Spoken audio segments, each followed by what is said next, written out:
Assalamualaikum warahmatullahi wabarakatuh. Perkenalkan, nama saya Ipa Fauzia. Saya berasal dari Fakultas Teknik, Prodi Teknik Sipil kelas 1C. Saya akan menjelaskan metode tentang pemisahan campuran yang dibimbing oleh Ibu Erni Yustisiani, SPD MSI. Metode pemisahan campuran yang sering digunakan yaitu filtrasi atau penyaringan, sentrifugasi, distilasi, kromatografi, dan sublimasi. Yang pertama, filtrasi atau penyaringan.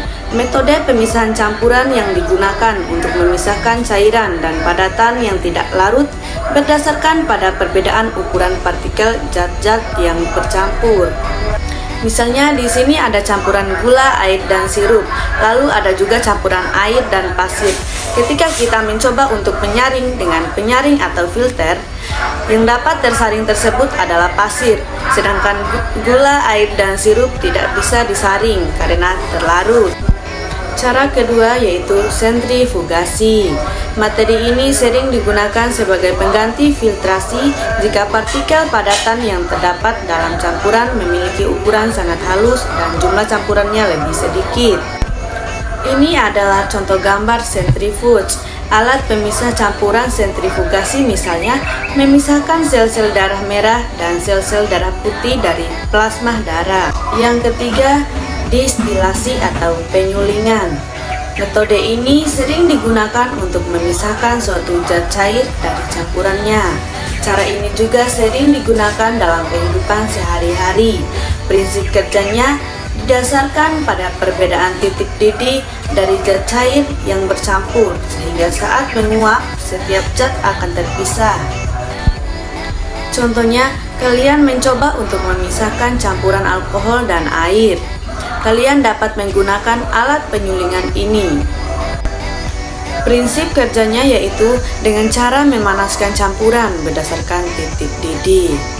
Kalian juga harus tahu bahwa titik didih alkohol yaitu 78 derajat Celcius, sementara titik didih air yaitu 100 derajat Celcius.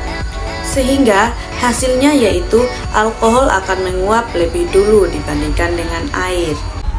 Next, yang keempat, kromatografi. Metode ini adalah proses pemisahan campuran dengan prinsip satu fase diam dan fase lainnya yang bergerak. Misalnya, memisahkan berbagai zat warna dan tes urin untuk seseorang yang dicurigai menggunakan obat terlarang atau seorang atlet yang dicurigai menggunakan doping. Kromatografi yang sering digunakan adalah kromatografi kertas.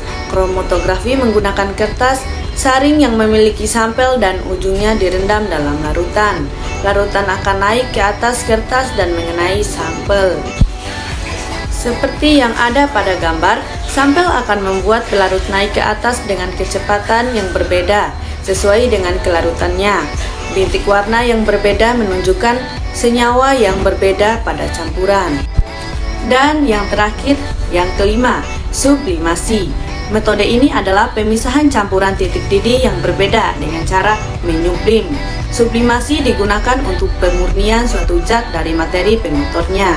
Contohnya yaitu campuran iodin dengan garam. Prinsip kerjanya yaitu iodin diubah menjadi gas atau dipanaskan. Gas akan terperangkap di dalam beaker gelas. Bagian atas ditutup labu didih sehingga gas iodin tidak keluar.